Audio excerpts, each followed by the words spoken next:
Hello guys, ಇವತ್ತು ಯಾವ ವಿಷಯದ ಬಗ್ಗೆ ಮಾತಾಡ್ತಾ ಇದ್ದೀನಿ ಅಂದರೆ ಗಾಯ್ಸ್, ಮೊನ್ನೆ ತಾನೇ ನಾಗುಮಲೆಗೆ ಕಾಲ್ದಾರಿಯಲ್ಲಿ ನಡ್ಕೋಗ್ಬೇಕಾದ್ರೆ ಒಂದು ಹುಡುಗ ಅವನ ಚಿರತೆ ದಾಳಿಯಾಗಿ ಪಾಪ ಆ ಹುಡುಗನ ಜೀವನೇ ಹೋಗಿದೆ.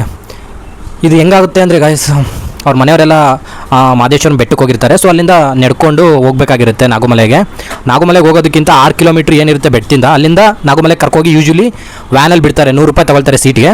ಅಲ್ಲಿ ಹೋಗ್ಬೇಕಾದ್ರೆ 200 ರೂಪಾಯಿ ಚಾರ್ಜ್ ಮಾಡ್ತಾರೆ ಗಾಯ್ಸ್ ಸೆಕ್ಯೂರಿಟಿ ಗಾರ್ಡು.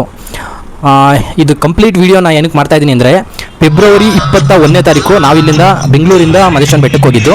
22ನೇ ತಾರೀಕು ನಾವು ಕೂಡ ಟ್ರೆಕ್ಕಿಂಗ್ ಮಾಡಿದ್ವಿ ಬೆಟ್ಟದಿಂದ ನಾಗುಮಲೆಗೆ ಹೋಗುವಾಗ.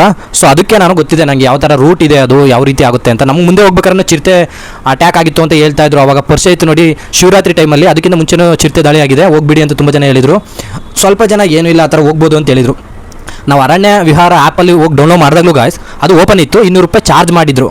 ಸೊ ಅದನ್ನು ಕೂಡ ಪೇ ಮಾಡಿದ್ವಿ ನಾವು. ಓಕೆನಾ, ಇಲ್ಲಿಂದನೇ ಆನ್ಲೈನಲ್ಲಿ ಬುಕ್ ಮಾಡಿದ್ದೆ ನಾನು. ಒಂದು ವೇಳೆ ಅದು ಆ ಥರ ಚಿರತೆ ಅಟ್ಯಾಕ್ ಆಗಿದ್ದರೆ ಅದನ್ನು ಕ್ಲೋಸ್ ಮಾಡಬೇಕಾಯ್ತು. ಆ್ಯಪ್ ಕ್ಲೋಸ್ ಮಾಡಿರಲಿಲ್ಲ. ಸೊ ನಾವು ಬುಕ್ಕಿಂಗ್ ಇಲ್ಲೇ ಮಾಡ್ಕೊಂಡಿದ್ವಿ, ಡೈರೆಕ್ಟಾಗಿ ಬೆಟ್ಟಕ್ಕೆ ಹೋಗಿದ್ವಿ. ಸೊ ಬೆಂಗಳೂರು ಬಿಟ್ಟು ಬೆಟ್ಟಕ್ಕೆ ಹೋಗಿ ಅವತ್ತು ಬೆಟ್ಟದಲ್ಲೆಲ್ಲ ಸುತ್ತಾಡಾದ್ಮೇಲೆ ಅದ್ರ ನಾಳೆ ಅಂದರೆ ನಾವು ಬುಕ್ ಮಾಡಿದ್ದು 22ನೇ ತಾರೀಕು ಫೆಬ್ರವರಿ ಬುಕ್ ಮಾಡೋದಕ್ಕೆ 7 ಗಂಟೆಗೆ ನಾವು 6 ಗಂಟೆಗೆಲ್ಲ ಕರೆಕ್ಟಾಗಿ ಚೆಕ್ ಪೋಸ್ಟ್ ಹತ್ರ ಇದ್ವಿ ಗಾಯ್ಸ್. ನಮ್ಮದೇ ಫಸ್ಟ್ ಅವತ್ತು ಹೋಗಿದ್ದು. ವಿಡಿಯೋ ಕ್ಲಿಪ್ಪಿಂಗ್ ಕೂಡ ಹಾಕ್ತೀನಿ, ಕೆಳಗಡೆ ನೋಡ್ಬೋದಾಗಿರುತ್ತೆ. ಸೊ ಕೆಲವೊಬ್ಬರು ಟಿಕೆಟ್ ತೊಗೊಂಡಿರಲಿಲ್ಲ, ಅವರು ಕೂಡ ಅಲ್ಲೇ ಬಂದು ಆನ್ಲೈನಲ್ಲಿ ಬುಕ್ಕಿಂಗ್ ಇಲ್ಲದೆ ಹೋದ್ರು ಪರವಾಗಿಲ್ಲ ಅಂದ್ಬಿಟ್ಟು ಅಲ್ಲೇ ಆಫ್ಲೈನಲ್ಲೇ ಟಿಕೆಟ್ 200 ರೂಪಾಯಿ ಕೊಟ್ಬಿಟ್ಟು ಎಲ್ಲರಿಗೂ ಬುಕ್ ಮಾಡಿಸ್ಕೊಟ್ಟು. ಸೊ ಯಾರು ಬರಲಿಲ್ಲ, ಯಾರ ಜೊತೆನೂ ಯಾರು ಬರಲ್ಲ. ಸೊ ಅವ್ರು ಬಿಟ್ಟರು ವ್ಯಾನ್ನ. ಅಲ್ಲಿಂದ 6 ಕಿಲೋಮೀಟರ್ವರೆಗೂ ವ್ಯಾನ್ ಇರುತ್ತೆ, ಚೆನ್ನಾಗಿರುತ್ತೆ. ಅಲ್ಲಿ ನೋಡ್ಕೋಬೋದಾಗಿರುತ್ತೆ, ಪ್ರಾಣಿ ಎಲ್ಲ ಸಿಗುತ್ತೆ ಅಂತ ಹೇಳಿದ್ರು. ನಾವು ಹೋದಾಗ ಯಾವುದೂ ಸಿಗಲಿಲ್ಲ. ಅಲ್ಲಿ ಹೋಗ್ಬೇಕಾದ್ರೆ ವ್ಯಾನು ಎಲ್ಲ ಡಕೋಟ ವ್ಯಾನೇ ಇದೆ ಗಾಯ್ಸ್. ನಿಜ ನೋಡಬೇಕಾದ್ರೆ ತುಂಬ ಹಳೆ ವ್ಯಾನ್ಗಳಿದ್ದಾವೆ. ಆವಾಗ ಹೋಗ್ಬೇಕಾದ್ರೆ ರೋಡ್ಗಳು ಕೂಡ ಅಷ್ಟೇನು ಇದಾಗಿಲ್ಲ. ಸಮ್ಟೈಮ್ಸ್ ನನಗೆ ಭಯ ಆಗ್ತಾಯಿತ್ತು ರೋಡ್ ಹೋಗ್ಬೇಕಾದ್ರೆ ಕರುವಲ್ಲಿ.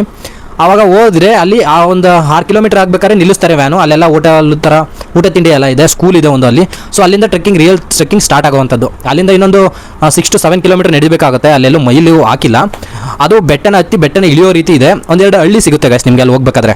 ಸೊ ಹಳ್ಳಿ ಹತ್ರ ಇರುತ್ತೆ, ಜನಗಳು ಇದ್ದಾರೆ, ಅಲ್ಲಿ ವಾಸ ಮಾಡ್ತಾ ಇದ್ದಾರೆ. ಪಾಪ ಅವ್ರಿಗೂ ಈ ಥರ ಪ್ರಾಣಿ ಮೇಲೆ ಅಟ್ಯಾಕ್ ಆಗಿರಲಿ, ಈ ಥರದ್ದು ಹೆಂಗಿರುತ್ತೆ ಅಂತ ನಾನು ಕೂಡ ಕೇಳ್ತಿದ್ದೆ ಅವ್ರನ್ನ, ನೀರಾವರಿಗೇನು ಸಮಸ್ಯೆ ಇಲ್ವಾ ಅಲ್ಲಿ ಅಂತ.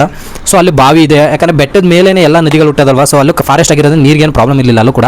ಬಟ್ ಅಲ್ಲಿ ಜನ ಜಾಸ್ತಿ ಓಡಾಟ ಇರಲಿಲ್ಲ, ಟ್ರಾವೆಲಿಂಗ್ ಅವ್ರು ಬೇರೆ ಕಡೆ ಇತ್ತು. ನಾವು ಬೆಟ್ಟ ಹತ್ಕೊ ಹೋಗ್ತಿದ್ವಲ್ಲ, ಆಗ ಎಕ್ಸಾಕ್ಟಾಗಿ 7-12ಗೆಲ್ಲ ನಾವು ಅಲ್ಲಿ ಹೋಗಿ ರೀಚ್ ಆಗಿದ್ವಿ ಬೆಟ್ಟಕ್ಕೆ. ಏನು ನಾಗುಮಲೆಯಲ್ಲಿ ಒಂದು ಬಂಡೆ ಇದೆ, ಮೂಡಿದೆ. ಸೊ ಅದರಲ್ಲಿ ನಾಗಶರ್ಪ ಈ ಥರ ಇದೆ ಹಿಂದೆ. ನಾನು ಫೋಟೋ ಹಾಕ್ತೀನಿ ಕೆಳಗಡೆ ನೋಡಿ, ನಾಗಶರ್ಪ ಇದೆ. ಅಲ್ಲಿಗೆ ರೀಚ್ ಆಗಿದ್ವಿ. ಅದೇ 6 ಗಂಟೆಗೆಲ್ಲ ಚೆಕ್ ಪೋಸ್ಟ್ ಬಿಟ್ಟೋದಕ್ಕೆ ವಾಕಿಂಗ್ 6:30 ನಡೆಯೋಕ್ಕೆ ಸ್ಟಾರ್ಟ್ ಮಾಡಿದ್ದಕ್ಕೆ 7:20 ರೀಚ್ ಆಗ್ಬೋದಾಗಿತ್ತು. ಸೊ ಅಲ್ಲಿಂದ ಮತ್ತೆ 8:20 ಬಿಟ್ಟು 10 ಗಂಟೆಗೆಲ್ಲ ಬೆಟ್ಟಕ್ಕೆ ಬಂದು 4 ಅವರ್ ಎಕ್ಸಾಕ್ಟ್ ಟ್ರೆಕ್ಕಿಂಗ್ ಆಗಿದ್ದು.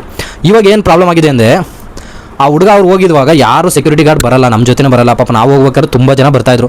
ಈಗ ಏನಾಗಿದೆ, ಚಿರತೆ ಬಂದೈತೆ, ಆ ಮಗು ಇತ್ತಲ್ಲ ಇವ್ರ ಜೊತೆಲೇ ಹೋಗ್ಬೇಕಾದ್ರೆ ಆ ಮಗುನ ಕಚ್ಕೊಂಡು ಕೆಳಗಡೆ ಹೋಗ್ಬಿಟ್ಟಿದೆ. ಸೊ ಅವನ ಬ್ಲಡ್ ಕುಡಿದು ಅಲ್ಲೇ ಕೆಳಗಡೆ ಬಿಸಾಕ್ ಹೋಗಿದೆ.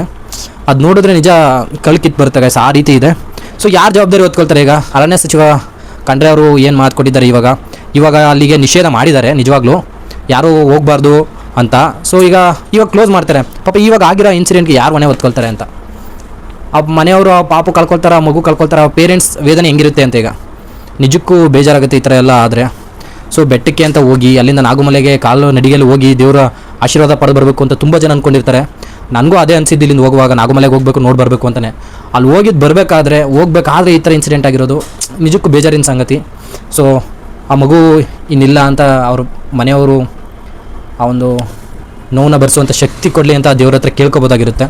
ಈಗಲಾದರೂ ಸ್ವಲ್ಪ ಸರ್ಕಾರ ಎಚ್ಚೆತ್ಕೊಂಡು ಅದಕ್ಕೆ ಏನೇನು ಮಾಡ್ಬೋದಾಗಿರುತ್ತೆ ಈಗ. ಅಂದರೆ ಸ್ವಲ್ಪ ಕ್ರಮ ತಗೊಂಡು ಆಮೇಲೆ ಅದ್ರಲ್ಲಿ ಬಿಡೋದು ಈ ಥರ ಆಗಿರ್ಬೋದಾಗಿರುತ್ತೆ, ಅಥವಾ ಒಬ್ಬ ಗಾರ್ಡ್ ನೇಮಿಸೋದಾಗಿರ್ಬೋದಾಗಿರುತ್ತೆ. ಅಲ್ಲಿ ಮಧ್ಯೆ ಪೊಲೀಸ್ ನೇಮಿಸೋದು ಇದೆಲ್ಲ ಆಗಲ್ಲ ಗೈಸ್. ಅದು ರೋಡ್ ನಾನು ಹೇಳ್ತೀನಿ ಹೆಂಗಿದೆ ಅಂದರೆ, ಅದು ಹತ್ತಿ ಇಳಿದು ಆಗಬೇಕಾಗುತ್ತೆ. ಇಫ್ ಇನ್ ಕೇಸ್ ಯಾರಾದರೂ ಅಲ್ಲಿ ಇಂಜುರಿ ಆಯಿತು ಅಂತ ತಿಳ್ಕೊಳ್ಳಿ, ಅವ್ರನ್ನ ಮತ್ತೆ ಬೆಟ್ಟಕ್ಕೆ ತಲುಪಿಸೋದಕ್ಕೆ ಎಷ್ಟು ಕಷ್ಟ ಗೊತ್ತಾ? ಅಲ್ಲಿಂದ ಯಾರು ತೊಗೊಬರೋಕ್ಕಾಗುತ್ತೆ? ಇದೆಲ್ಲ ಮ್ಯಾಟರ್ ಆಗುತ್ತೆ. ನೋಡೋಣ, ಏನಾದರೂ ಇನ್ನೂ ಹೆಚ್ಚಿನ ಕ್ರಮ ತೊಗೊಂಡು ಇದಕ್ಕೆ ಏನಾದರೂ ಮುಂದಿನ ದಿನಗಳಲ್ಲಿ ಒಳ್ಳೆ ಕ್ರಮ ತೊಗೊಂಡ್ರೆ ಚೆನ್ನಾಗಿರುತ್ತೆ. ನಾವು ಕೂಡ ಅದನ್ನೇ ಎಕ್ಸ್ಪೆಕ್ಟ್ ಮಾಡ್ತಾಯಿದ್ದೀವಿ, ಏನಾದರೂ ಒಳ್ಳೆ ರೀತಿ ಮಾಡ್ಬೋದಾಗಿರುತ್ತೆ. ಈಗ ಮನೆಯವರಿಗೆ ಪರಿಹಾರ ಅಂತ ಕೊಡ್ಬೋದಾಗಿರುತ್ತೆ ಸರ್ಕಾರದಿಂದ, ಈ ಥರ ಆಗಿದೆ ಅಂತ. ಬಟ್ ಆ ಮಗು ಆ ಜೀವ ಕಳ್ಕೊಂಡದ್ದು ಮತ್ತೆ ಬರೋಕ್ಕಾಗಲ್ಲ. ಅವ್ರ ಫ್ಯಾಮಿಲಿಗೆ ಇದನ್ನು ಬರ್ಸೋ ಶಕ್ತಿ ತುಂಬಲಿ ಅಂತ ಹೇಳ್ಬೋದಾಗಿರುತ್ತೆ.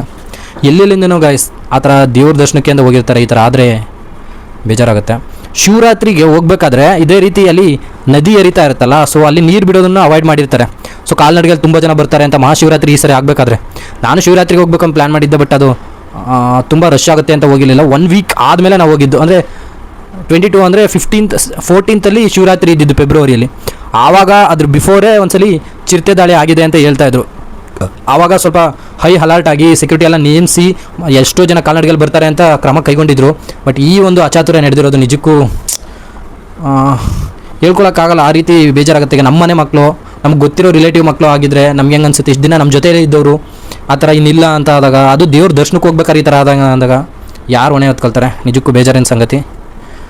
ಮುಂದೆ ಅದೇ ಸರ್ಕಾರ ಒಳ್ಳೆ ತೀರ್ಮಾನ ತಗೊಳ್ಳಿ. ಈಗ ತುಂಬ ಕರ್ನಾಟಕದಲ್ಲಿ ಆ ಥರ ಪ್ರವಾಸೋದ್ಯಮ ಸ್ಥಳಗಳು ಇದ್ದಾವೆ. ಇತ್ತೀಚೆಗೆ ಚಿಕ್ಕಮಂಗ್ಳೂರಲ್ಲಿ ಹೋಗಿದಾಗ, ಟ್ರೆಕ್ಕಿಂಗ್ ಹೋಗಿದಾಗ ಇಬ್ಬರು ಕಾಣೆಯಾಗಿದ್ರು ಗೈಸ್.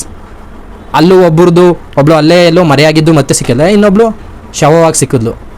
ಏನು ನಡೀತಾ ಇದೆ ಅಂತ ಟ್ರೆಕ್ಕಿಂಗಲ್ಲಿ ಆ ಥರ ಅಮೌಂಟ್ ಕಟ್ಟಿಸ್ಕೊಂಡು ಬುಕ್ಕಿಂಗ್ ಎಲ್ಲ ಆದಮೇಲೆ ಸ್ವಲ್ಪ ಎಚ್ಚೆತ್ಕೊಳ್ಬೇಕಾಗಿದೆ. ದಯವಿಟ್ಟು ಏನು ಆ ಥರ ಪ್ರವಾಸೋದ್ಯಮ ಇದೆ ಅದು.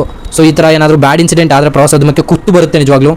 ಅದು ಅರಣ್ಯ ಡೆವಲಪ್ಮೆಂಟ್ ಇತ್ತಲ್ಲ, ಈಗ 200 ರೂಪಾಯಿ ಕೊಟ್ಬಿಟ್ಟು ಹೋಗ್ತಿದ್ರು. ಈಗ ಅಲ್ಲಿ ಕ್ಲೋಸ್ ಮಾಡಿದ್ರೆ ಆ ಪ್ರಕೃತಿ ಸವಿಯೋದಕ್ಕೂ ಆಗಲ್ಲ, ಆ ನೇಚರ್ಗೆ ಒಂದು ಬ್ಯಾಡ್ ನೇಮ್ ಬಂದಂಗೆ ಆಗುತ್ತೆ. ಗೊತ್ತಿಲ್ಲ, ಮನುಷ್ಯ ಮತ್ತು ಅನಿಮಲ್ ಕಾನ್ಫ್ಲಿಕ್ಟ್ ಯಾವಾಗಿಂದನೂ ಇದೆ, ಅದು ಅವಾಯ್ಡ್ ಆಗಬೇಕು. ಈಗ ಫಾರೆಸ್ಟ್ ಒಳಗಡೆನೇ ಕ್ಲೋಸ್ ಮಾಡಿದ್ದಾರೆ. ಸೊ ಎಷ್ಟೋ ಜನ ಅದನ್ನು ನೋಡಬೇಕು, ನಾಗಮಲೆ ನೋಡಬೇಕು ಅಂತಿರೋ, ಮತ್ತೆ ಯಾವಾಗ ಓಪನ್ ಆಗುತ್ತೆ ಗೊತ್ತಿಲ್ಲ.